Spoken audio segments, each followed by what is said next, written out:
안녕하세요. 저는 결혼 3년 만에 이혼을 한 30대 여성이에요.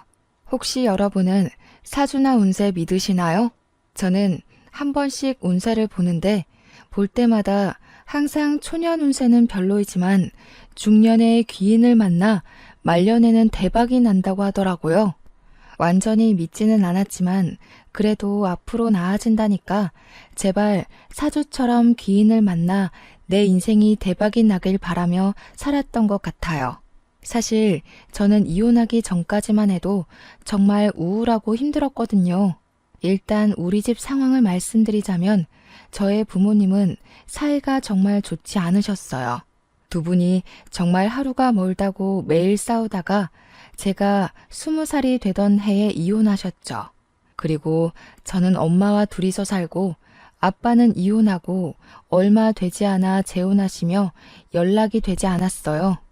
저는 그 당시 공부하는 것을 좋아하지도 않았고 경제적으로 넉넉하지 못한 형편이라 그냥 대학을 포기하고 바로 회사에 입사했어요. 회사 생활은 힘들긴 해도 나름대로 보람도 있고 앉아서 공부만 하는 것보다는 재미있었던 것 같아요. 그렇게 재밌게 일을 하다가 회사 동료의 소개로 남편을 만났고 연애를 하고 결혼을 약속했어요. 결혼식 한 달 전 식당 주방에서 오랫동안 일하시던 엄마가 몸이 이상해서 병원에 가보니 폐암 말기라는 진단을 받으셨어요. 그리고 결혼식 2주 전에 엄마는 세상을 떠나셨어요. 그렇게 저는 엄마 없이 결혼식을 올렸답니다. 눈물의 결혼식을 마치고 허니문 베이비로 바로 아기를 가졌는데 제가 다니던 회사는 야근과 특근이 정말 많았어요. 출산 휴가도 고작 3개월이 다였고 무엇보다 워킹맘을 위한 복지가 거의 없었어요. 그래서 회사 여자 선배들은 결혼하고 임신을 함과 동시에 다들 회사를 관두더라고요.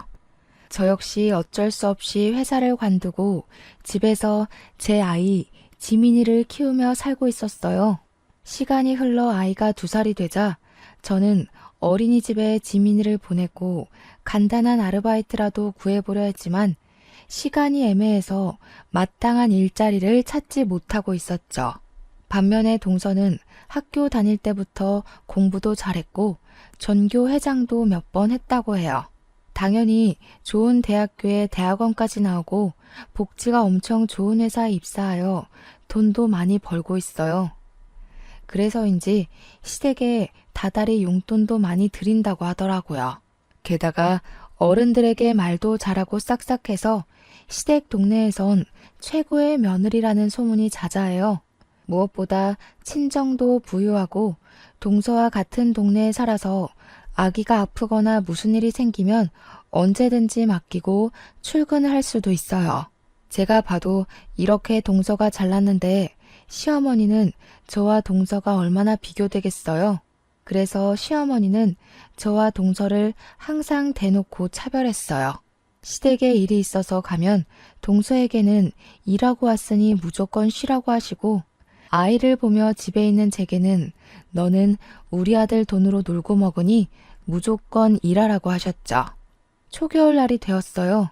저희 시댁은 날이 쌀쌀해지면 매년 김장을 하시는데 그때마다 최소 300포기씩 해요. 게다가 배추 농사도 하시니 남들은 절인 배추를 사서 김치를 담그지만 저희는 배추를 뽑고 절이고 헹구는 모든 과정을 다 직접 해왔어요. 우리 시댁은 김장 전에도 할 일이 정말 많아요. 처음에는 지민이가 너무 어리고 남편과 도련님과 동서는 출근해야 하니 아무도 도와줄 사람이 없어 시부모님 2분이 배추를 뽑고 절이고 헹구셨어요. 그런데 올해부터는 지민이가 어린이집에 가니 낮에 와서 일 좀 하라고 하시는 거예요. 저는 알겠다고 하고 시댁에 갔어요. 그렇게 3일 동안 시댁에서 하루는 배추를 뽑고 하루는 소금물에 절이고 하루는 전날에 절인 배추를 헹궜어요. 그리고 양념을 버무려야 하는 날이 되었죠. 저는 이미 3일 동안 안 하던 일을 했더니 온몸이 다 쑤시더라고요. 정말 땅에서 제 몸을 잡아당기는 느낌이라 도무지 일어나지 못하겠는 거예요. 남편도 처음에는 어서 가자고 하다가 제 상태를 보고는 그냥 혼자 가겠으니 집에서 쉬라고 하더라고요. 집에서 아이를 데리고 쉬고 있는데 시어머니한테 전화가 왔어요. 너는 그깟 배추 뽑고 절이고 헹구는 게 뭐가 그리 힘들다고 젊은 애가 몸살이 났어? 약 먹고 빨리 와. 지금 할 일이 태산인데 빨리 와서 일해. 제가 아프다고 말을 해도 오늘까지만 하면 된다며 참고 오라고 성하셨어요. 그러고는 10분마다 전화해서 계속 언제 오냐고 전화를 하시더라고요. 결국 저는 아픈 몸을 이끌고 지민이를 안고 시댁에 갔어요. 저는 솔직히 그때 시댁에 가면 김장할 준비가 되어 있고 동서네와 남편이 양념을 버무르고 있을 줄 알았거든요. 그런데 아직도 시댁 마당이 깔끔한 거예요. 왜 아직 시작도 안 했냐고 묻자 다들 저 오기만을 기다렸다며 그동안 밥 먹고 커피 마시고 TV 보고 놀고 있었대요. 심지어 동서는 회사에 일이 있다며 오지도 않았더라고요. 시어머니는 저를 보며 이제 일꾼이 왔으니 일을 시작하자고 하시더라고요. 남편과 도련님도 김장을 같이 하겠다고 고무장갑을 끼자 시어머니는 남자는 고무장갑을 끼는 것이 아니라며 낀 장갑을 벗기고 방으로 들여보내셨어요. 결국 저와 시어머니 둘이 김치를 버무르기 시작했죠. 그렇게 30분이나 지났으려나요? 원래 허리가 안 좋으신 시어머니가 갑자기 허리가 아프시다고 들어가서 누우시더라고요. 결국엔 저 혼자 그 많은 김장을 다 했어요. 김장이 어느 정도 끝나고 정리를 하려는데 그제야 동서가 회사가 이제 마쳤다며 오더라고요. 그런 동서가 얄미웠지만 그래도 회사에 다니니 어쩔 수 없겠지 하며 저의 짜증나는 마음이 보이지 않게 억지로 웃음을 지어 보였어요. 동서는 미안한 표정을 지으며 형님 혼자 고생 많으셨으니 뒷정리는 제가 하겠다고 하더라고요. 그러면서 팔을 걷어붙이자 시어머니는 여태 회사에서 일하고 왔는데 무슨 정리냐며 그냥 쉬다가 이따가 고기나 먹고 가라고 하시더라고요. 동서는 시어머니의 말씀에 씩 웃더라고요. 그러더니 제게 시어머니가 이리 말씀하시니 어쩔 수 없다며 그럼 고생마저 하시라고 하더라고요. 그러면서 저는 일하느라 힘들었으니 들어가 있겠다고 하더라고요. 그렇게 저를 약올리며 못 이기는 척 방에 들어가서 쉬더라고요. 저는 결국 김장하고 뒷정리하고 밥상까지 차렸답니다. 다 같이 밥을 다 먹어가는데 동서가 가방에서 봉투를 하나 꺼냈어요. 그러더니 시어머니께 봉투를 드리며 늦어서 죄송하다고 김장비니 편하게 받으시라고 하더라고요. 아이고 이런 거 줄 필요 없는데 일단 며느리 네가 준비를 했으니 고맙게 잘 쓰마. 아, 네가 좋아하는 갈비찜 많이 해놨으니 네가 다 챙겨가거라. 첫째 며느리는 갈비찜 별로 안 좋아하지? 어머니, 저도 갈비찜 좋아하죠. 그랬냐? 그런데 조금만 해서 일을 어쩐담? 그럼 너는 다음에 해주마. 너는 일하지 않으니까 평일에도 수시로 오잖아. 아유, 김장하니 피곤하네. 첫째 너는 이것 좀 치우고 있고 둘째는 잠깐 나 좀 보자꾸나. 시어머니는 밥을 다 드시고는 동서를 데리고 큰 방으로 들어가셨어요. 둘이서 뭐하나 궁금해서 상 정리하는 척하며 몰래 큰 방 앞에서 하는 이야기를 들어보니 시어머니가 동서에게 선물을 해주시더라고요. 평소에 용돈도 많이 주고 또 때마다 현금도 줘서 고맙다고 하시며 백화점에 가서 옷 한 벌 샀다고 하더라고요. 그 모습을 보고 있자니 서운하더라고요. 어머니 옆에서 몇 날 며칠 동안 김장을 한 사람은 나인데 제게는 수고했다는 말 한마디 없으시고 뒤늦게 나타나 돈봉투만 준 동서에게는 고맙다며 갈비찜에 옷까지 선물하시니 정말 너무하시네 싶더라고요. 저는 남편에게 내가 설거지 못하겠다고 그냥 집에 가겠다고 했어요. 남편은 오늘 많이 힘들었냐며 자기가 하겠다고 하더라고요. 남편이 그러면서 고무장갑을 끼는데 역시 미우나 고우나 내 남편밖에 없다는 생각이 들고 고맙더라고요. 그 순간 시어머니가 방에서 나오셨어요. 우리 민호가 왜 설거지를 해? 남자는 고무장갑을 끼면 절대 안 된다고 하지 않았니? 하지마. 너는 이깟 설거지 얼마나 된다고 그걸 꼭 굳이 네 남편에게 시켜야겠냐? 역시 친정이 없으니 이런 시댁에 대한 도리를 친정에서 배우지 못한 거겠지. 형님, 그깟 설거지 얼마나 한다고 그걸 아주버님한테 시키셨어요. 그냥 제가 할게요. 제가 얼마 있지도 않구만. 아가야, 너는 밖에서 일도 하고 와서 무슨 설거지니? 너는 하지 말아라. 집에서 우리 민호 돈으로 놀고 먹는 제가 해야지 안 그러니? 어머니, 동서는 오늘 아무것도 안 하고 밥만 먹었는데 설거지 하나 시키지 않는 게 말이 돼요? 왜 저만 이래요? 저는 너무 화가 나서 더 따져 묻고 싶었지만 그 순간 지민이가 나와 엄마랑 할머니랑 싸우냐고 묻더라고요. 아무리 그래도 지민이 앞에서 어른에게 큰 소리 내는 모습을 보이는 것은 아닌 것 같아 더는 이야기하지 않고 혼자 설거지했네요. 설거지까지 마무리 짓고 집에 와서 남편에게 솔직히 시어머니 동서와 나를 너무 차별하시는 거 아니냐고 했어요. 그러자 남편은 동서가 놀다 온 것도 아니고 일하고 왔는데 그냥 윗사람으로서 이해해주라며 저는 평일에 지민이를 보내놓고 쉴 수 있는데 동서는 평일에도 쉬지 못하고 일해야 하는데 힘들지 않겠냐고 하더라고요. 그러면서 이러한 상황들을 도련님이나 동서에게 대놓고 이야기하면 사이만 틀어진다고 그냥 제가 조금 더 고생하라고 얘기하더라고요. 남편 말을 들으니 저는 더 화가 나더라고요. 저는 남편에게 저의 솔직한 심정을 이야기했어요. 여보 말대로 나는 평일에 지민이를 보내고 쉬면 되기 때문에 시댁에서 일을 좀 더 할 수 있고 여기에 대해서는 나도 큰 불만은 없어. 그런데 시어머니며 동서며 도련님까지 모두 다 당연히 내가 나만 시댁의 모든 일을 해야 하는 사람처럼 인식하는 것이 기분이 나빠. 나는 여보랑 행복하게 살려고 결혼을 했지 당신 가족의 일꾼이 되기 위해 결혼한 게 아니란 말이야. 저의 이야기에 남편도 잠시 생각을 해보더니 제 마음을 이해하겠다며 앞으로는 절대 이런 일 없을 것이고 이러지 않도록 중간에서 잘하겠다고 하더라고요. 저는 그런 남편을 철석같이 믿었어요. 그 뒤로 시어머니가 몇 번 일이 있다고 부르셨지만 적당히 핑계대며 가지 않고 시댁과 거리를 유지한 채 나름 평화롭게 살았어요. 한 해가 지나 설이 되었어요. 시어머니는 설 전에 명절 음식을 장만해야 하니 장 보러 나오라고 하시더라고요. 장 보러 가는데 시간이 얼마나 걸리겠어 하고 가벼운 마음으로 나갔지만 한 짐 들고 집에 와서 정리하고 재료까지 손질하니 어느새 하루가 다 지나더라고요. 그리고 연휴 첫날 동서는 회사에 급한 일이 생겼다며 또 늦게 온다고 하더라고요. 남편은 전날 오랜만에 친구들을 만나 밤 늦게까지 술을 마셔서 술병이 났어요. 어쩔 수 없이 저와 시어머니 둘이서 음식 장만을 시작했는데 조금 하더니 시어머니는 또 허리가 아프시다고 누우시는 거예요. 그래서 저 혼자 전을 다 붙이고 정리까지 끝내고 이제 허리 좀 펴보려는데 동서가 늦어서 죄송하다며 오더라고요. 아이고 우리 둘째 며느리 일하느라 힘들지? 밥도 아직 못 먹었겠네. 어서 밥 먹자.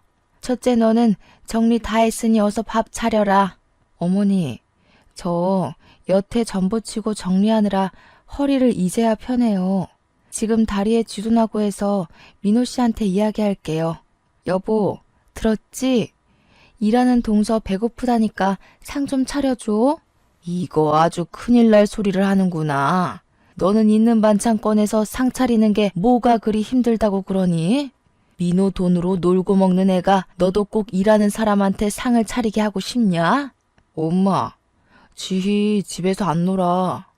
낮에 우리 지민이 어린이집 가면 집안일하고 음식하고 얼마나 바쁜데.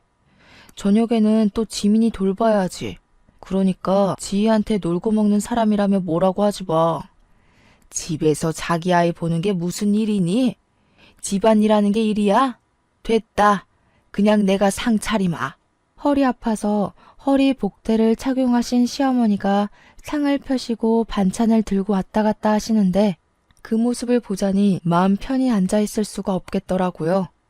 그래서 결국 저도 시어머니를 도와 상을 차렸어요. 그런데 시어머니가 밥을 푸시는데 남편과 동서, 도련님에게는 따뜻한 밥을 주시고 제게는 먹다 남은 차가운 밥을 주시는 거예요. 그래서 남편에게 내 밥은 차다고 이야기를 하니 자기가 찬밥을 먹겠다고 제 밥과 자신의 밥을 바꾸더라고요. 바깥이라는 민호에게 찬밥을 왜 주니? 첫째 네가 먹어. 자고로 남자는 따뜻한 밥 먹어야지 밖에서도 일을 잘하는 거야. 어머니, 저도 어제부터 음식 장만하는 거 도와드리느라 좀 힘들어요. 저도 따뜻한 밥 먹고 싶어요. 어머, 형님, 그깟 따뜻한 밥이 뭐라고. 형님 먹는 거에 욕심이 많으신가 봐요. 저번에 갈비찜도 어머니가 저만 주셔서 기분 상해 보이시더니 그렇게 먹는 거에 욕심내면 살쪄요. 동서, 그게 할 소리야? 반대로 네가 내 상황이면 넌 기분 좋겠어? 에이, 왜들 그러셔? 엄마, 그냥 내가 찬밥 먹을게. 나 원래 뜨거운 거 잘 못 먹어서 찬밥에 국 말아 먹는 거 좋아해. 첫째 너는 집에서 남편한테 맨날 찬밥만 주니? 얘 원래 따뜻한 밥만 먹었던 앤데 너랑 결혼하더니 왜 찬밥을 찾니? 바깥일하는 남편 좀 챙겨라. 그리고 우리 둘째야, 너는 일하다 와서 힘드니 신경 쓰지 말고 어서 먹으렴. 네가 좋아하는 갈비찜 많이 해놨으니 다 챙겨가고. 하다 이제 먹을 것을 가지고 차별하시는 시어머니가 너무 미웠어요. 여기서 제가 저 찬밥을 먹는다면 저는 그냥 찬밥을 먹어도 되는, 대접해주지 않아도 되는 사람이 되는 것만 같았죠. 손님처럼 대접은 바라지도 않아요. 그냥 아들과 평생을 함께하는 반려자로 인정해 주시기만 하면 좋겠는데 시어머니는 항상 저를 대놓고 무시하셨죠. 한결같이 저를 무시해온 시어머니, 그리고 그 옆에서 약 올리는 동서의 행동에 너무 화가 난 저는 그 자리에서 일어나 찬밥을 음식물 쓰레기통에 넣어버렸어요. 그리고 집에 가려고 짐을 다 챙기고 아이를 안았어요. 너 지금 뭐 하는 짓이냐? 감히 시어미가 준 밥을 쓰레기통에 던져? 그리고 당장 내일이 설인데 짐 싸서 어디를 가는 거야? 내일 친척들 다 오시는 거 몰라? 저는 그런 시어머니의 말씀을 무시하고 제 짐을 챙기고 아이를 안고 현관문 앞으로 갔어요. 보고 배운 게 없으니 저러지. 찬밥이든 더운 밥이든 시어머니가 줬으면 그냥 감사합니다 하고 먹을 일이지. 그걸 가지고 성질은. 역시 우리 둘째 아가는 학벌도 좋고 친정도 부유하니 보고 배운 것도 많고 잘 자라서 시집 왔는데 쟤는 부모가 이혼해서 보고 배운 게 없으니 저렇게 행동한다니까. 어머니, 지금 제가 고작 밥 때문에 이러는 것 같아요? 제게만 찬밥을 주셔서 화도 났지만 정말 제가 화가 나는 것은 어머니의 차별 대우예요. 항상 어머니는 동서에게는 무조건 쉬라고 하고 제게만 어떻게 모든 일을 다 시키세요? 그래놓고 수고했다는 말 한마디라도 따뜻하게 해주신 적 있으세요? 동서는 집도 잘 살고 대학교에 대학원까지 나와서 배운 게 많아서 내가 따로 가르칠 게 없지만 너는 친정도 없고 대학도 못 나왔으니 배운 게 없잖아. 그래서 내가 가르칠 게 많아서 그래. 내 딴에는 널 딸처럼 생각해서 내 옆에 두고 하나하나 가르치려는데 그게 그렇게 불만이야? 어른으로서 가르침을 주는 것은 당연하지. 착각하지 마세요. 김장시키고 제사음식 장만하고 하는 게 가르치는 거예요? 이거는 그냥 일 시키는 거예요. 어찌되었든 저는 이 집의 노비가 아니니 동서가 저와 동등하게 같이 일을 할 때까지 당분간은 이 집에 못 오겠네요. 안녕히 계세요. 저는 이 말을 하고 아이를 데리고 나왔어요. 이대로 집에 가기는 싫었어요. 그냥 차 타고 정처 없이 갔는데 정신 차려보니 도착한 곳이 엄마를 모신 납골 땅이었어요. 명절이 되고 시어머니와 일로 기분이 울적하니 엄마가 많이 보고 싶더라고요. 엄마는 말은 하지 않으시지만 사진 속에서는 인자하게 웃으셨어요. 꼭 잘 왔다고, 너를 기다리고 있었다고 이야기해 주시는 것 같았죠. 저는 그런 엄마를 보며 엉엉 울었어요. 제가 우는 모습을 본 지민이는 처음에는 다소 당황하는 듯 하다가 저를 꼭 안아주고 토닥여 주더라고요. 꼭 지민이의 몸에 우리 엄마가 들어와 저를 안아주는 것 같아 지민이를 안고 그렇게 한참을 울었네요. 울다 보니 어느 정도 답답한 속이 후련해졌어요. 그렇게 저의 마음의 짐을 엄마에게 내려놓고 다시 집으로 갔어요. 저는 제가 그렇게 시댁에서 나와서 남편이 집에 와 있을 줄 알았어요. 그런데 집은 텅 비어 있더라고요. 남편은 명절 당일에도 오지도 않고 연락도 없었어요. 연휴 마지막 날 밤늦게서야 집에 들어오더라고요. 저를 보자마자 한다는 이야기가 너는 꼭 그 자리에서 그렇게까지 해야겠냐고 하더라고요. 나는 너네 집 노비냐? 김장할 때도 너나 시어머니는 나에게만 그 많은 일을 다 시켰어. 요새 같은 시대에 어느 집에서 배추 300포기를 담가? 그것도 며느리 혼자 말이야. 음식 장만도 나 혼자 다 했지. 그리고 내가 그렇게 하는 동안 너고 네 동생이고 날 도와준 적 있어? 그저 어머니가 뭐라고 하셨으니까 어쩔 수 없다며 뒤로 빠지긴 하고. 나 이제 더는 못 참아. 이제 시댁에 안 가. 쉬지도 않고 따발총처럼 이야기하는 저의 모습을 본 남편은 고개를 저으며 방문을 쾅 닫고 들어갔어요. 저는 정말 다시는 시댁에 가지 않을 것이라 다짐했죠. 그런데 얼마 뒤 시어머니의 허리가 많이 안 좋아지셔서 허리 수술을 해야 하는 상황이 되었어요. 아무리 미운 시어머니지만 그래도 같이 사는 남편의 엄마라서 걱정이 되더라고요. 그래서 다시는 시댁에 가지 않을 것이라는 다짐은 일단 뒤로 한 채 병문안을 갔어요. 다행히 수술은 잘 되긴 했지만 당분간은 절대 안정을 취해야 하니 단순히 걷는 것 이외에는 아무것도 해서는 안 되는 상황이었어요. 그래서 저는 아침에 지민이를 어린이집에 보내놓고 식사 준비며 시댁의 모든 집안일을 도와드리기로 했어요. 시어머니가 밉긴 했지만 그래도 가족이기도 하고 동서나 남편은 회사에 가야 하니 저밖에 할 사람이 없으니까요. 어머니는 제가 시댁에 오자 정말 작정을 한 사람처럼 모든 일을 다 시키셨어요. 때에 맞춰 식사 준비, 화장실 청소, 집안 대청소는 당연하고 설치하고 한 번도 닦지 않은 것처럼 기름때가 찐득찐득한 가스레인지 후드 청소, 냉장고 정리, 부엌 서랍 정리 등 모든 일을 다 시키셨어요. 시키시고 그냥 가만히 계시면 좋을 텐데 꼭 시키시고는 옆에 쫓아다니시며 이거는 이랬네 저랬네 하시며 잔소리를 하셨어요. 그뿐만이 아니라 시키신 일 중에 뭐 하나라도 제대로 되지 않으면 너는 이깟 집안일 하나 제대로 못하냐며 엄청나게 구박하셨어요. 그러면서 말끝마다 역시 친정이 못 사니 대학도 못 가고 배운 게 없어서 저런다며 저러니 애가 시간이 있어도 알바를 구하지 못한다며 또 뭐라고 하시더라고요. 이렇게 잔소리와 구박을 들으며 첫째 날이 흘렀어요.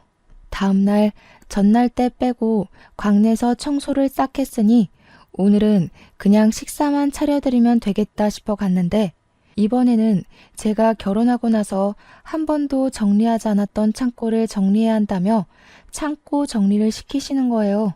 창고를 정리하는데도 옆에 서서 잔소리하시고 구박하시고 제가 말을 잘 못 알아들으면 욕까지 하시는데 정말 아무리 허리가 아프신 시어머니라 해도 못 참겠더라고요. 그래서 그날은 퇴근하고 온 남편을 붙잡고 시어머니가 이렇게까지 청소를 시키시며 구박에 막말에 욕설까지 하셨다고 했어요. 그랬더니 남편은 제 말을 믿지 못하겠으니 녹음을 해놓으라고 하더라고요. 그래서 다음날 저는 핸드폰 녹음기를 켜고 시댁에 갔어요. 너 왜 이렇게 늦게 와? 아프고 늙은 시모 굶겨 죽일 참이야? 나쁜 년. 그리고 옷은 그 청바지가 뭐냐?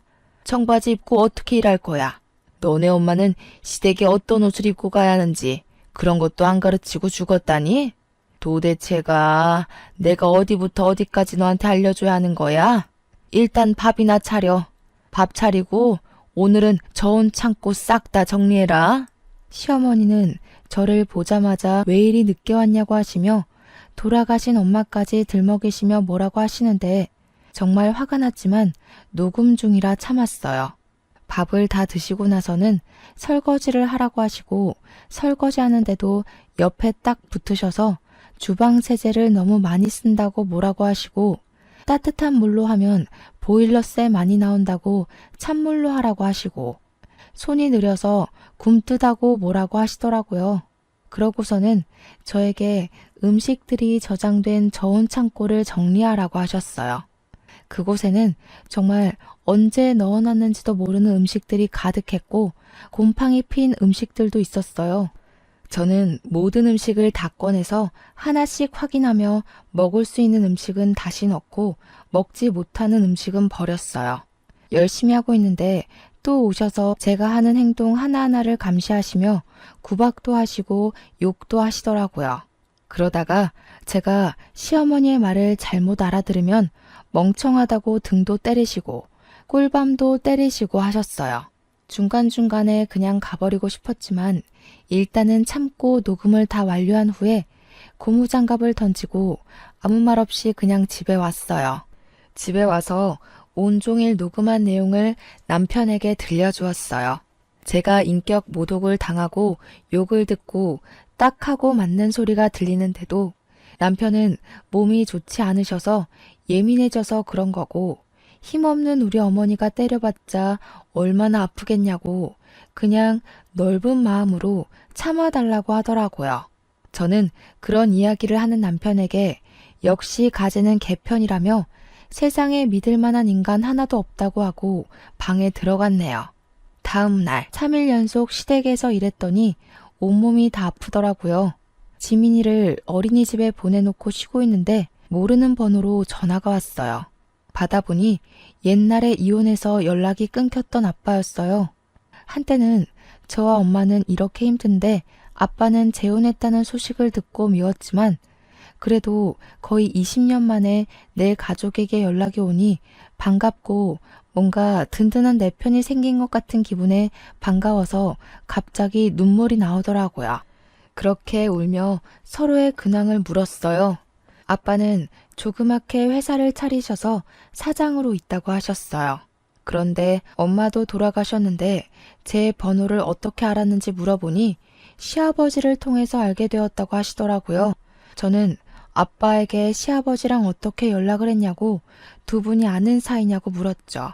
알고 보니 아빠가 10년 정도 전에 길을 가다가 뇌출혈로 쓰러진 적이 있었는데 그때 시아버지가 빨리 아빠를 발견해서 사실 수 있었다고 해요. 그 후 몸을 회복하신 아빠와 시아버지가 연락을 주고받고 지내셨대요. 그러면서 서로가 무슨 일을 하는지도 자연스레 알게 되셨는데 그 당시 시아버지는 사업이 잘 되지 않아서 회사가 거의 망하기 직전이었고 아빠는 동종업계에서 사업이 잘 돼서 돈도 많았고 좋은 거래처도 많이 알고 있었어요.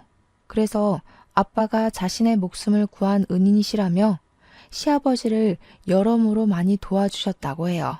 그때 인연이 지금까지 연결되어 지금은 호영호재하면서 지내는 사이라고 하더라고요.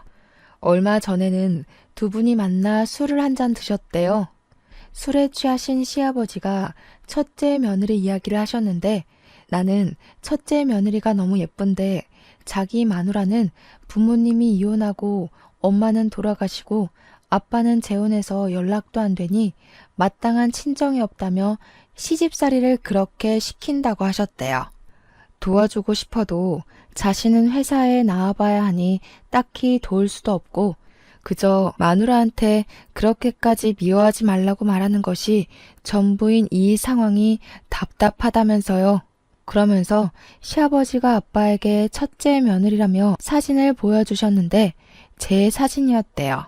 아빠는 이 이야기를 하시며 엄마와 이혼한 후 매정하게 연락을 끊어서 네가 이렇게 힘들게 살게 된 것 같다며 미안하고 그동안 정말 고생 많았다고 하셨어요.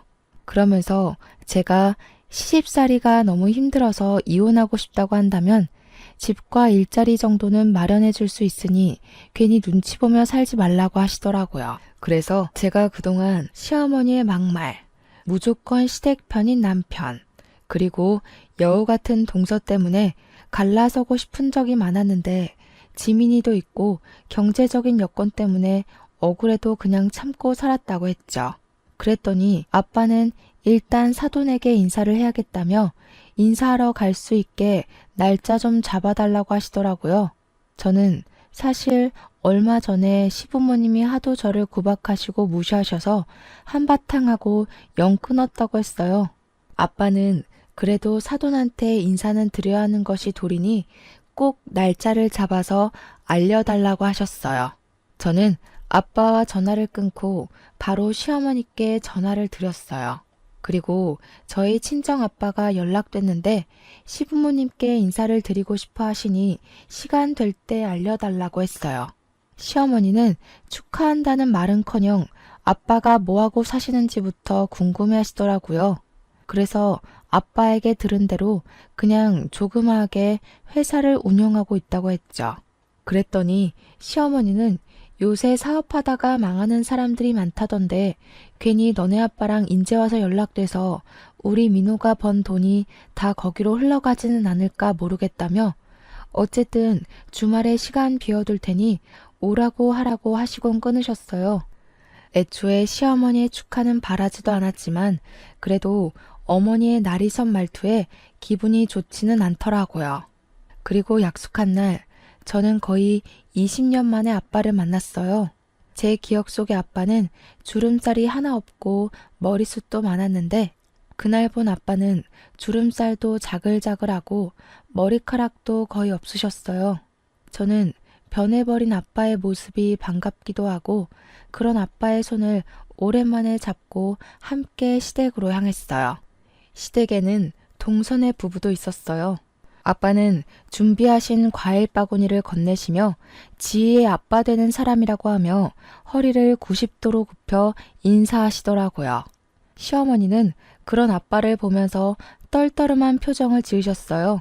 내가 허리가 아파서 음식을 하나도 못했고 둘째 며느리는 회사 다니느라 바빠서 주말에는 아무것도 못해요. 그래서 음식장만도 하지 못해서 음료수도 사둔 게 없네요. 그냥 맹물이나 한 잔 드세요. 저는 솔직히 상다리 휘어지게는 아니더라도 명색이 첫인사인데 간단한 다과라도 준비해 주실 줄 알았거든요. 그런데 이렇게 주스 한 잔도 없이 맹물만 주시는 시어머니 모습에 정말 온갖 정이 다 떨어지더라고요. 인제 와서 하는 얘긴데 첫째 며느리가 친정도 없고 본 적도 없이 자라온 애라서 가르치느라 너무 힘들었어요. 우리 둘째 아가는 친정도 부유하고 학벌도 좋아서 가르칠 것이 하나도 없는데 말이죠. 그래도 첫째 며느리를 딸처럼 생각해서 많이 가르쳤네요. 네, 딸처럼 생각해 주셨다니 감사하네요. 말씀대로 그동안 제 딸이 잘못 배웠으니 이제라도 제가 하나씩 가르치려고 합니다. 일단 돈 관리하는 것부터 가르쳐야 할 것 같아서 딸에게 건물 하나 주려고요. 건물이요? 얼마짜린데요? 거기 시세가 한 25억은 되거든요. 그 건물에 상가가 다 들어서 있고 안정적으로 장사를 하고 있으니 월세를 꼬박 받으면 한 달에 400만 원은 벌 수 있을 것 같더라고요. 회사도 안 다니는데 집에서 놀고 먹으면서요. 뭐요? 400만 원? 시어머니도 놀랐지만 저도 깜짝 놀랐어요.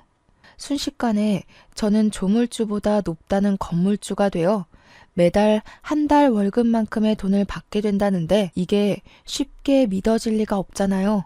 아빠는 그런 저의 손을 잡고 씩 웃으셨어요. 시어머니는 도대체 뭐를 하시길래 그런 건물이 있냐면서 명함이라도 있으면 달라고 하셨어요. 아빠가 명함을 건네자 시어머니는 아빠의 명함을 받고는 요즘 사업이 잘 안 되냐며 은근히 비꼬는 말투로 말씀하셨죠. 옆에 있던 동서도 형님 아버지신데 어느 회사 대표님이신지 궁금하다며 본인에게도 명함을 달라고 했어요. 그런데 동서가 건네받은 아빠의 명함을 보고 깜짝 놀라하는 거예요. 어머니, 여기는 시아버지 회사보다 규모가 더 큰 회사네요. 꽤 큰 회사인데 여기 대표님이시라고요? 저희 팀장님이 여기 회사 대표님의 조카라고 하시던데. 아, 지은이가 여기 둘째 며느님의 직장 상사인지는 몰랐네요.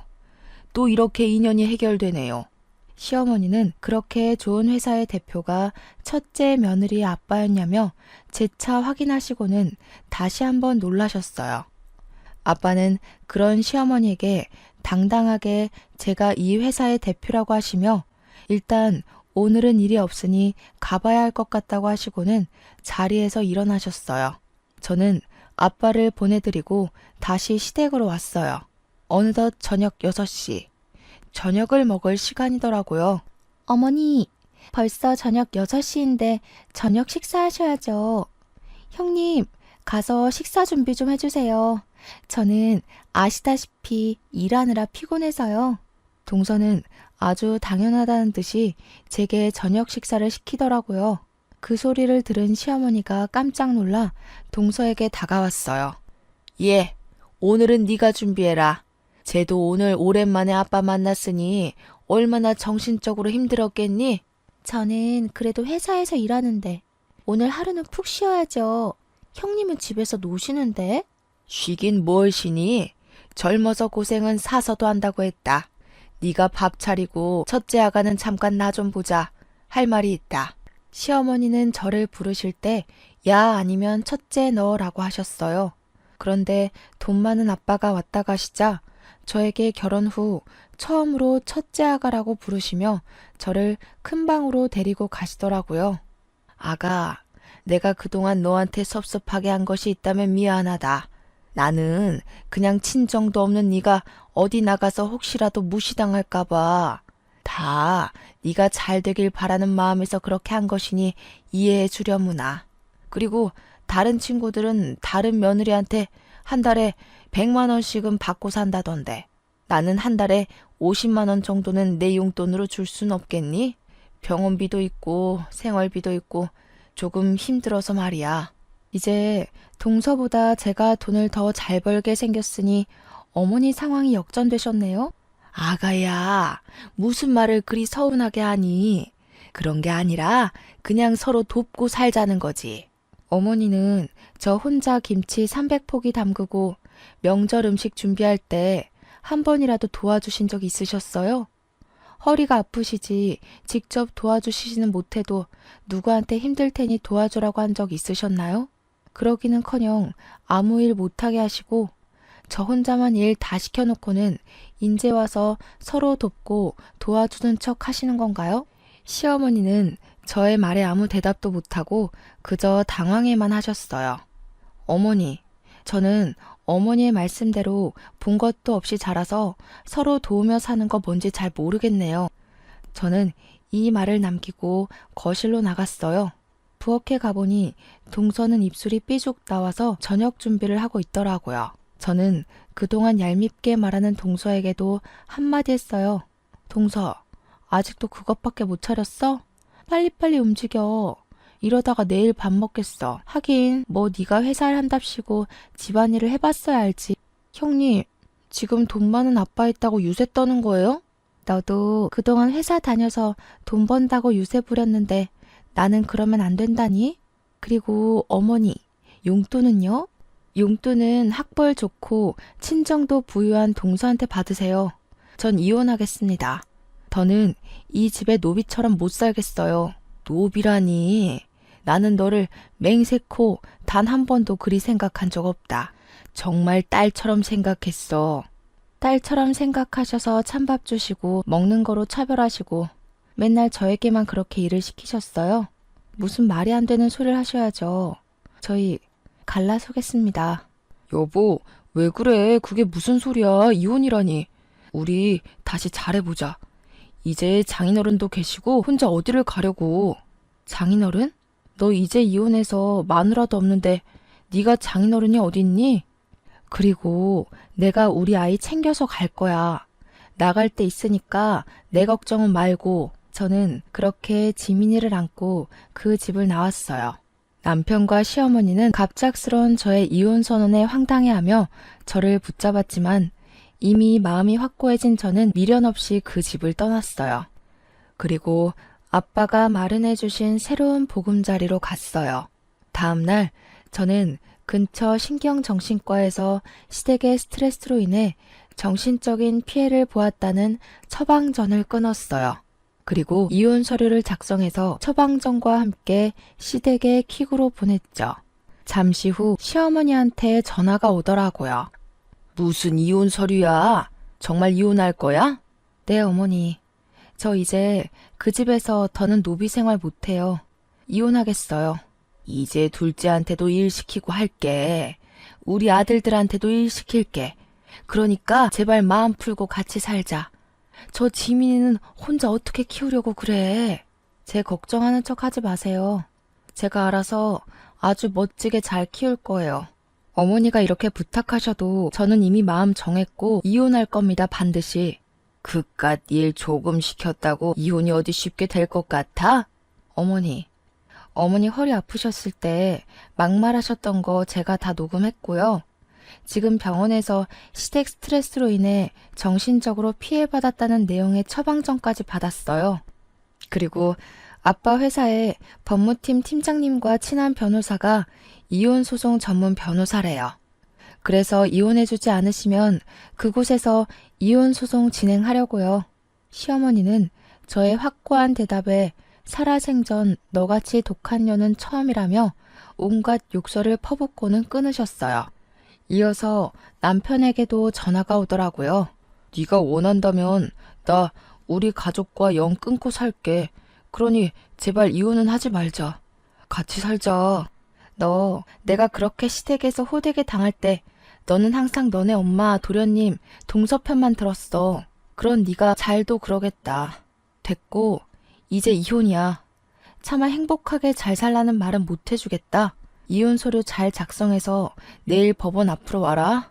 안 오면 소송할 거야. 저는 이렇게 남편과 이혼을 했어요. 이혼 후 저는 지민이와 함께 살며 아빠의 회사에 취직했어요. 아빠의 회사는 원래 블라인드 면접으로 사람을 채용하는 곳이라 제 학벌이 낮아도 전혀 문제가 되지 않았어요. 게다가 회사의 복지가 정말 좋아서 사내 어린이집이 정말 잘 되어 있더라고요. 제가 퇴근할 때까지 마음 놓고 지민이를 맡길 수가 있었죠. 저는 지금도 충분히 행복했고 아빠라는 존재가 있는 것 자체만으로도 너무 감사했어요. 그래도 아빠는 유일한 핏줄인 제게 회사를 물려주고 싶다면서 공부를 하라고 하시더라고요. 아빠의 강권에 다시 공부도 시작했어요. 워낙 공부에 재능이 없던 저이지만 그동안 학벌이 낮다고 무시하던 전 시모의 얼굴을 생각하며 내가 꼭 잘 돼서 복수한다는 마음으로 눈에 불을 켜고 공부하고 있네요. 결혼 후 제게 전혀 도움이 되지 않는 사람이라 여겼는데 이렇게 제게 도움을 주기는 하네요. 이렇게 저는 아빠의 회사에 다니며 일도 하고 공부도 하고 지민이도 잘 키우면서 행복하고 바쁘게 살아가고 있네요. 그리고 최근에 아빠의 조카 제게는 사촌 언니를 만났어요. 이 사촌 언니가 이전에 동서가 말했던 회사의 팀장님이시더라고요. 그런데 동서가 회사에서도 그렇게 여우짓을 하고 사람들 사이에서 이간질했대요.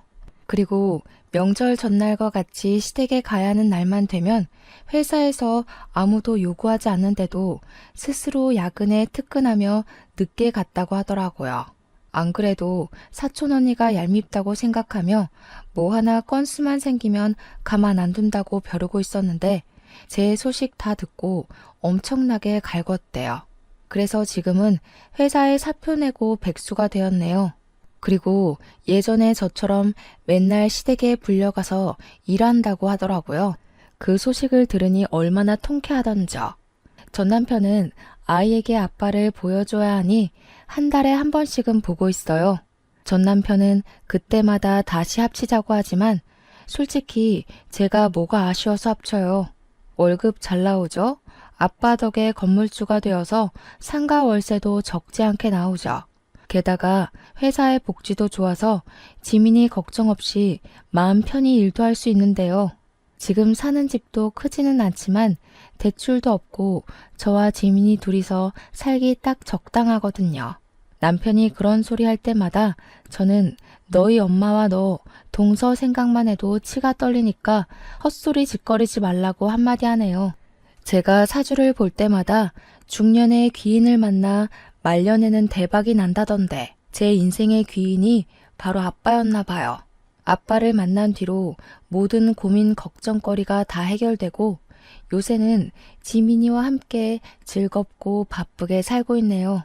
정말 이게 꿈인가 싶을 정도로요. 지나온 날들을 돌이켜보면 결혼 전에도 결혼 후에도 정말 많이 힘들었던 것 같아요. 그래도 귀인을 만나 이제는 행복에 이르렀으니 이 행복이 쉽게 꺼지지 않고 평생 유지될 수 있도록 노력하며 살아야겠다는 생각이 드네요. 그래서 먼 훗날 하늘나라에서 가서 보고 싶은 우리 엄마를 보면 나 이렇게나 잘 살아왔다고 자랑할 수 있는 당찬 딸이 되고 싶네요. 저의 긴 사연 들어주셔서 감사합니다. 모두 행복하세요.